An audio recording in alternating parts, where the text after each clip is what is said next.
कई सैकड़ों सालों पहले की ये कहानी है। एक आश्रम में अपने कई शिष्यों के साथ एक बड़े विद्वान गुरु रहा करते थे। उनका अपने बच्चों को पढ़ाने का तरीका बहुत ही अलग था। किसी भी बात को समझाने के लिए कुछ ऐसे प्रैक्टिकल करके दिखाते थे जिससे बात बड़ी आसानी से समझ में आ जाए। वैसे तो उनके गुरुकुल में उनके सारे शिष्य बहुत खुश थे और सुखी दिखाई देते थे, सिवाय एक के। एक दिन गुरु ने अपने उसी शिष्य को अपने पास बुलाया और उसे दुखी रहने का कारण पूछा।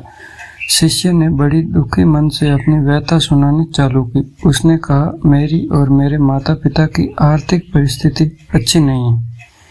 मेरे परिवार में हमेशा कोई ना कोई बीमार रहता है। मेरा पढ़ाई में भी कभी मन नहीं लगता है। ऐसी और कई समस्याएं शिष्य ने गुरु को बताई। गुरु ने शिष्य की सारी बातें सुनी। थोड़ी देर मौन रहने के बाद शिष्य को एक गिलास में पानी और मुट्ठी भरकर नमक लाने के लिए कहा। गुरु के कहे अनुसार जब शिष्य ने दोनों चीजें लेकर आई तो गुरु नमक को गिलास में डालने के लिए कहा, फिर उसे पीने के लिए कहा। जैसे ही शिष्य ने उस नमक वाले पानी का एक घूंट लिया तो उसे तुरंत ही उल्टी कर दी। गुरु ने उसे पूछा कि इसका स्वाद कैसा लगा। शिष्य ने कहा, भयानक। अब गुरु उसको पास के एक तालाब के पास लेकर गया और उस तालाब में भी एक मुट्ठी नमक डालने के लिए कहा।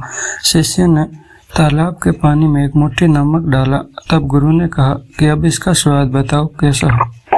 शिष्य ने तालाब का थोड़ा सा पानी चखा और कहा कि बहुत ही अच्छा है, मीठा है।